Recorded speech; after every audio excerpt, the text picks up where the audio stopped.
Welcome to the Great Detectives of Old Time Radio. From Boise, Idaho, this is your host, Adam Graham. If you have a comment, email it to us, box13@greatdetectives.net. Give us a call, 208-991-4783, and become one of our friends on Facebook, facebook.com/Radio Detectives. Today's episode is brought to you by the support of our listeners. Thank you so much for your support, and I especially want to thank James today for his contribution, and we'll be sending along access to our premium site, which we do with all donations of $7 or more.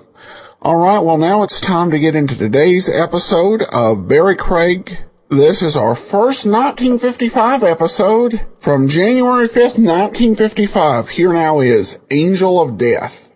William Gargan stars as Barrie Craig, confidential investigator.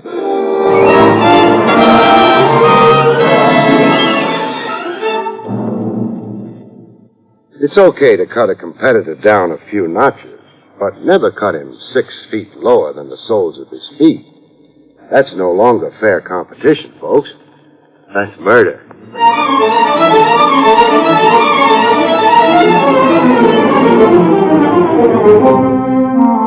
The National Broadcasting Company presents William Gargan in another transcribed drama of mystery and adventure with America's #1 detective, Barrie Craig, confidential investigator.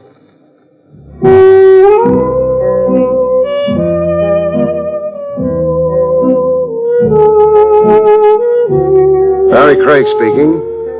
One way of landing a client is to fish him out of the river, which is exactly how I commenced my confidential file in a character named Richie Stimson.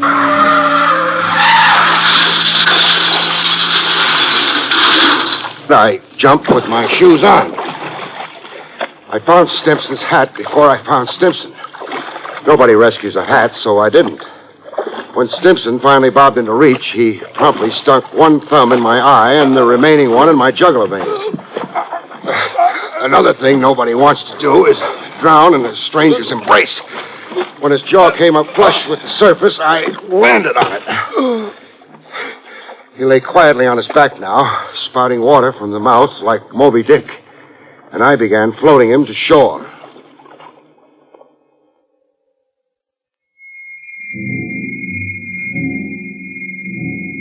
On shore, the closest shelter we could find was a junk dealer's basement store. I stuck Moby Dick right up against the stove so he could dry out. Stand there till the icicles melt, Buster. Then I got my shoes off. Oh, squish. I'd been really walking in canal boats.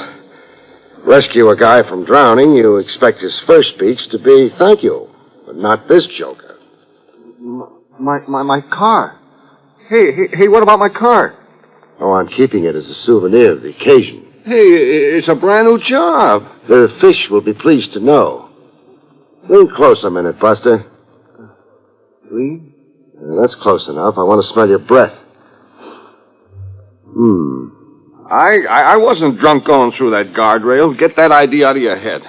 Just lousy driving, huh? Yeah, it's coming back to me now. What is? That same feeling I've been getting lately. Dopey all of a sudden. And the blues, like I'm depressed. Up here, something starts fogging up. In your head? Yeah. Makes me want to shut my eyes, like I've been on a weekend toot and now I gotta sleep. And do you shut your eyes? I don't know. Buster. What? Confidentially, who are you? Richie Stimson. Chauffeur. Used to be. And now? A husband. That's, your occupation? Yeah, that is. Oh. Who are you? Barrie Craig. I'm a detective. Well, you know. And, where can I bill you? Bill me for what? A suit of clothes, look. Oh, yeah, it's torn. Hey, you sure it wasn't torn before? Now, that's what I call gratitude. 472 1/2 Park Avenue. Send me the numbers and I'll write out a check. Where? Park Avenue? Ah, what's the surprise? Boy, your kisser, it's got 10th Avenue on it. So I moved east 7 blocks. So you married East 7 blocks.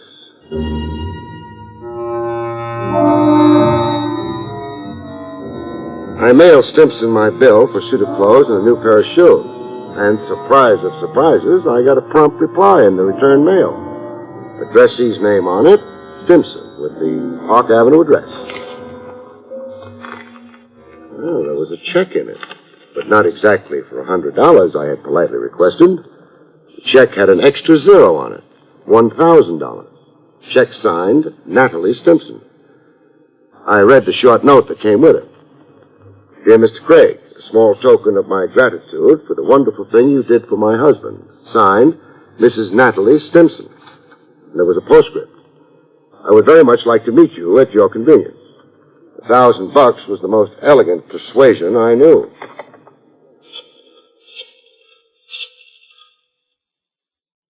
Information? I'd like the phone number of a golden angel. Her name? Oh. Mrs. Natalie Stimpson, 472 1/2 Park Avenue.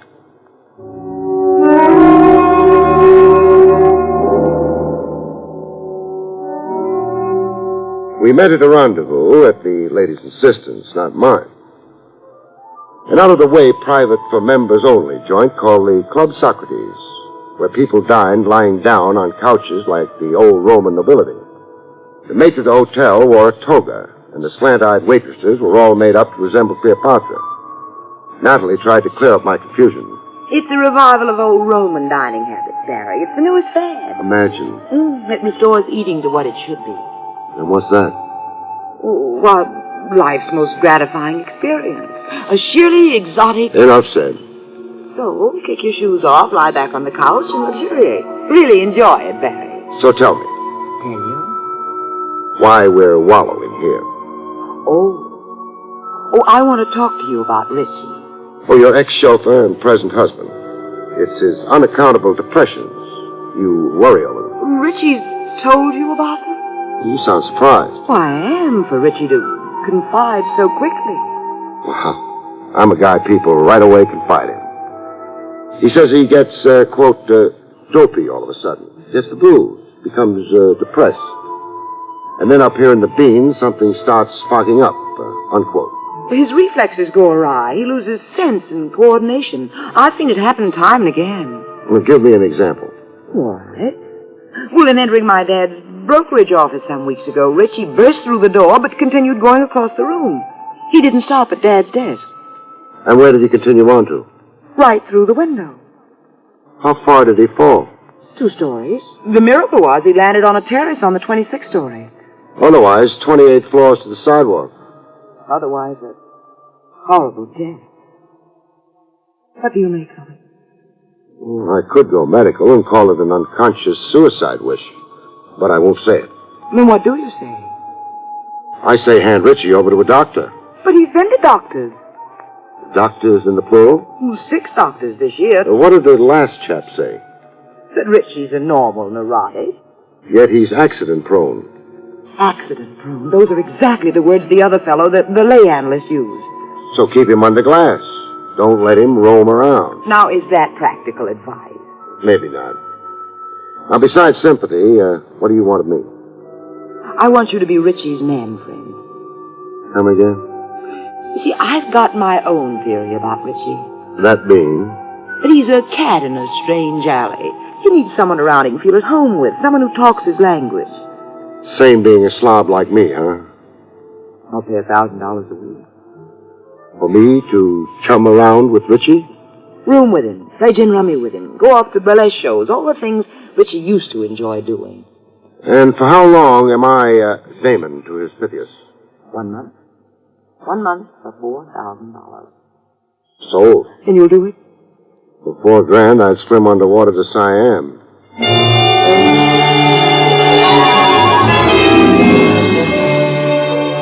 And that's how I came to move over to Park Avenue. But not without protests from my newfound buddy. Get your hat and scram out of here. When I do that, I'm unemployed. Hey, who's paying you? My father-in-law? I haven't met him yet. Natalie? Natalie. So, Natalie hires you to watch over me, huh? Oh, you got that wife in a million. Hey, what's Natalie paying you? Oh, a mere $1,000 a week. 500. What happened to my other 5? I just cut in for it. You did? Yeah. I could use more dough. They're keeping me on short rations. And if I get stubborn about my whole 1,000? We're not best friends no more. You run out of here like a thief. You're unemployed. Bum. Okay? Okay, partner. I'll give you a horse. You run your 5 back to $1,000. Decent of you. Hey, what do we do today? Anybody for the zoo? Zoo, my eye. Hey, I know what. So do I. Oh, hey, you're not a mind reader. Your mind reads easy. The Crescent Burlesque House over in Hoboken. What do you know? You are a mind reader at that.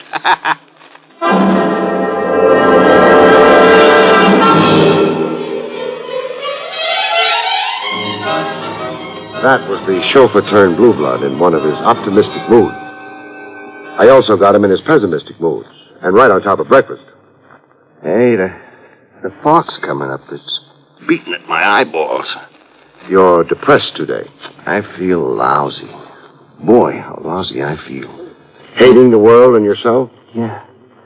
Yeah, that's one way of putting it. Hey, will you look? I can't even tie my shoelaces. Hand shaking? Yeah, like that head mom over at the Crescent last night. The reflexes all shot, huh? Who knows about reflexes? Now look, hold one arm out straight in front of you. Huh? Okay. Now what? Close your eyes. So they're closed. Now bring a finger back and touch the tip of your nose. Touch the tip. Oh! Trouble? I jabbed my finger in my eye. Couldn't find your own nose, huh? Hey, what does that mean? Your coordination's off. Way off? Way off. Hey, what does it to me, huh? Well, ask a doctor. What been the doctors? I've been tapped with little hammers, x-rayed. I've been laying on couches and talking myself hoarse. Talking about what? Oh, anything that came in my head. Psychiatry, this was. About kid days, my old lady. The time Lefty Louie came at me with a butcher knife. Over abroad, this was. And, about Miss Curran. Miss Curran? Yeah, my teacher in 4B. I used to dream about her a lot. I figured to marry her when I grew up. So why didn't you? Well, at the time I was in 4B, she was 72. No, what I got in for doctors, I tried them. Hey, what we do today, huh? We'll stay indoors and play gin. Leave us not tempt your reflexes.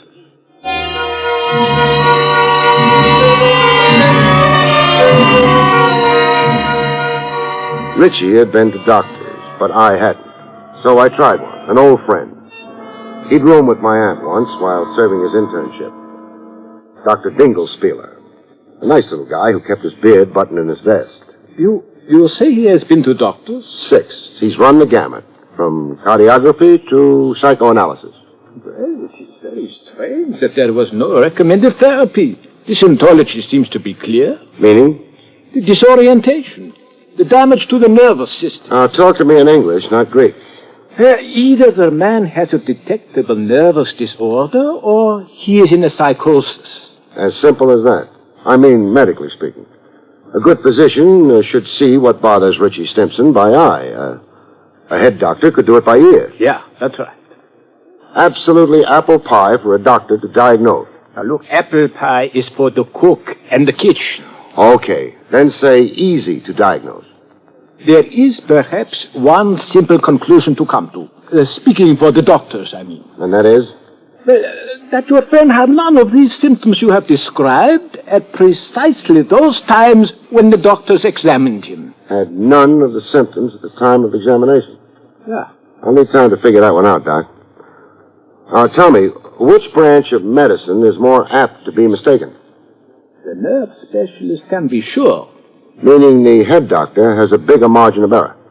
Well, psychic sickness is a more experimental medicine. It is, shall we say, in a stage of development. And Richie Stimson is in a stage of disintegration. Well, thanks for your time, Doc. If I said I wasn't twice as confused as when I came in, I'd be lying. Well, so long.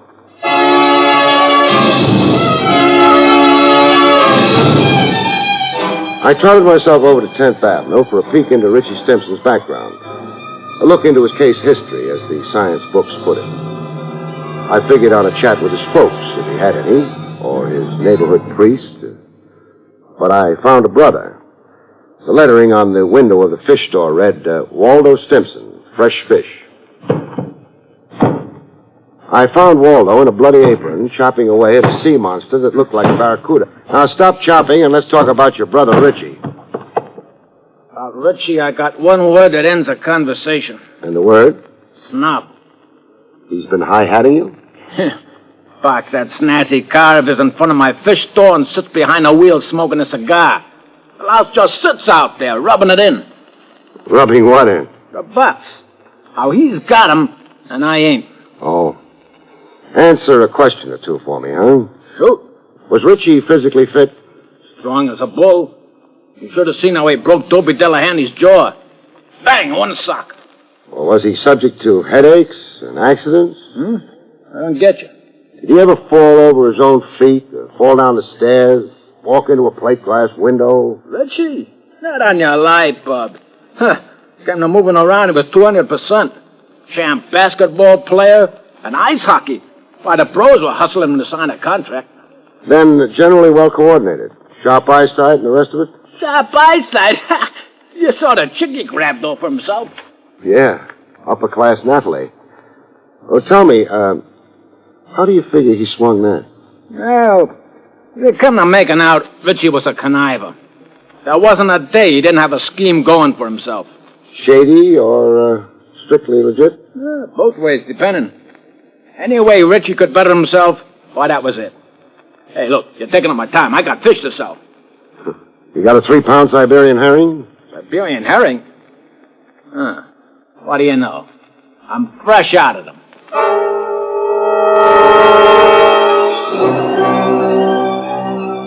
That led me to the father-in-law, C. Lindsay Bernard, broker.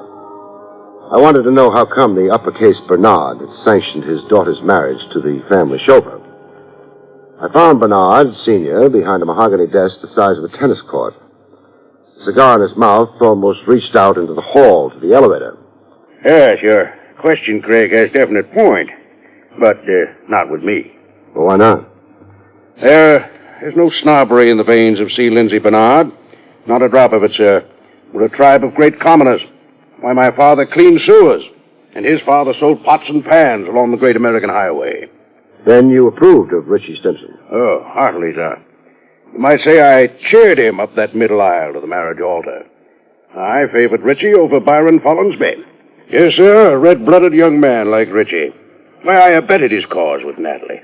I am against the rich inbreeding with the rich. Very bad for progeny. Transmits white blood cells. Offsprings are anemic. Cut. My ears are bent. While we're on this high-level talk, a quotation comes to my head. Something we used to recite in school, Mr. Bernard, from Shakespeare. Oh, always a pleasure to hear Shakespeare quoted. The quotations, huh? Methinks you plead too hard. Is that a sneer at my veracity? It could be. Why, you foul-mouthed, low-born peasant. And a minute ago, you were the guy advertising himself as the great commoner.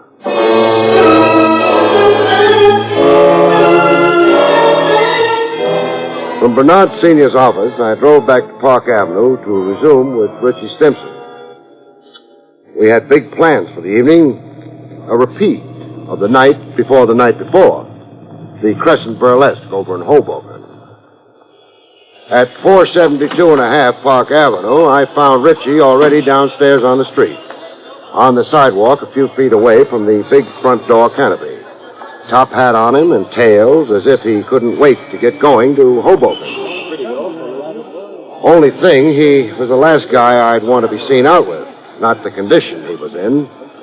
Flat on his back with a seepage of blood dyeing his clothes red. A crowd of morbid gapers packed around him and an ambulance on its way to the scene. No, sir, no date. I couldn't see myself watching a girly show with a corpse.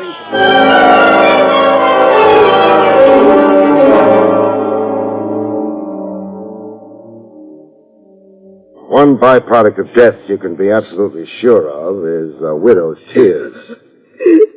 Richie. Oh.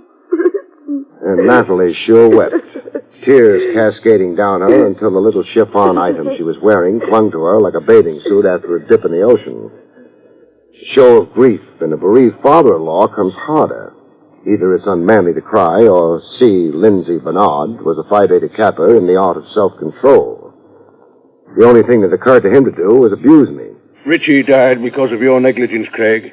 Your default of duty. You weren't hired to gad about making ridiculous inquiries. You had explicit duties. You were paid to stay with Richie. Never let him out of your sight. The guy is slated to walk off an outside terrace 18 stories up. Comes a time when he does it. There's only one chap really watching him 24 hours a day. One chap? The angel of death.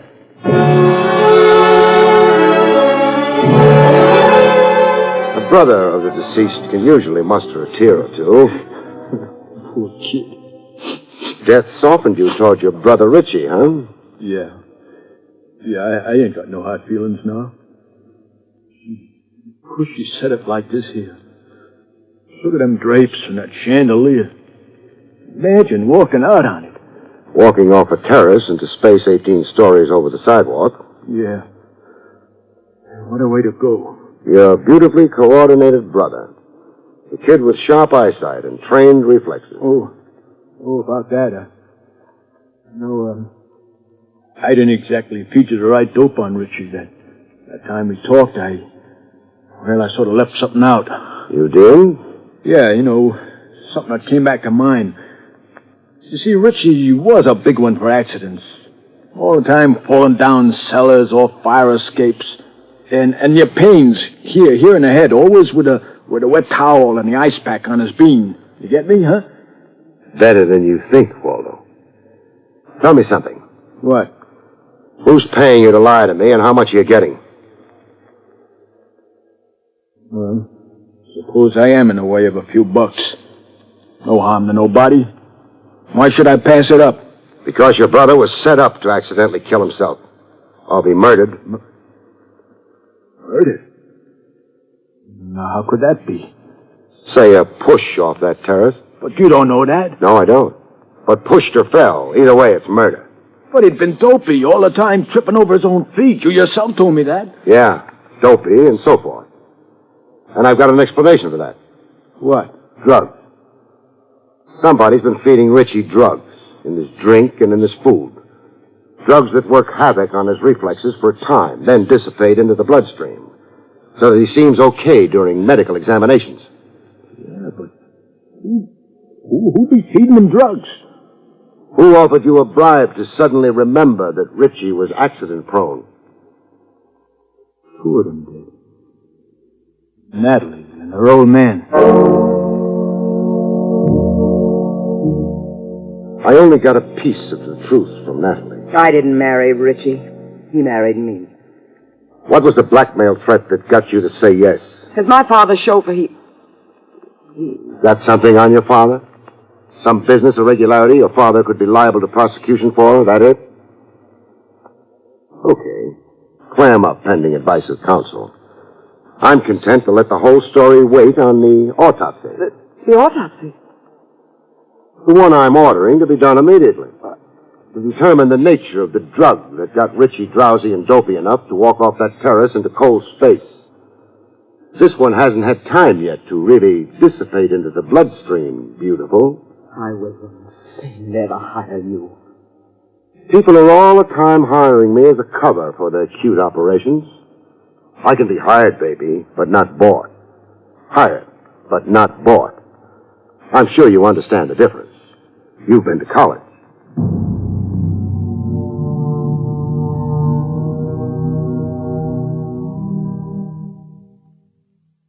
You have been listening to William Gargan in another exciting transcribed mystery drama from the adventures of Barrie Craig, confidential investigator.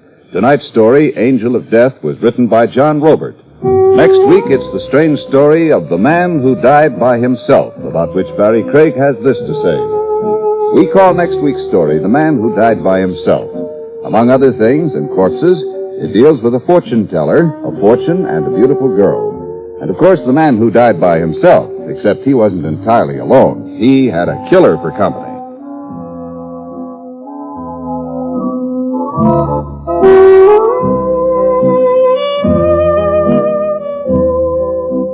The National Broadcasting Company has just brought you an NBC Radio Network production with William Gargan starring as Barrie Craig, confidential investigator. Directed by Arthur Jacobson. Cast included Paul Duboff, Betty Lou Gerson, Jack Carroll, and Jack Moyles. This is John Lang speaking.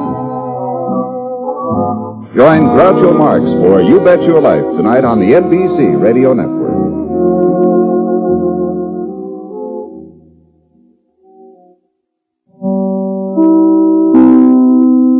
Welcome back. Well, today's show kind of reminded me of this month's Barrie Craig Extra, but for those of you with the app site or the premium site, we'll be saving that for next week. But this was, I think, a well-told story. I don't think the blackmail, angle was unpredictable. But still it was a good way kind of sorting out and getting to the truth, though not soon enough to save the victim's life. Though I think even if Barrie had discovered the truth while the guy was alive or had evidence of it, because I think no doubt he had some suspicions, I don't think the guy would have gone along with it. He had to suspect there was something going on with his nerves and everything failing, that someone was out to get him. And he was greedy, and I think he would probably just have kept on trying to exploit and milk the situation regardless of the risk. But that's probably more speculation than anything else on my part. All right, well, we do turn to listener comments and feedback.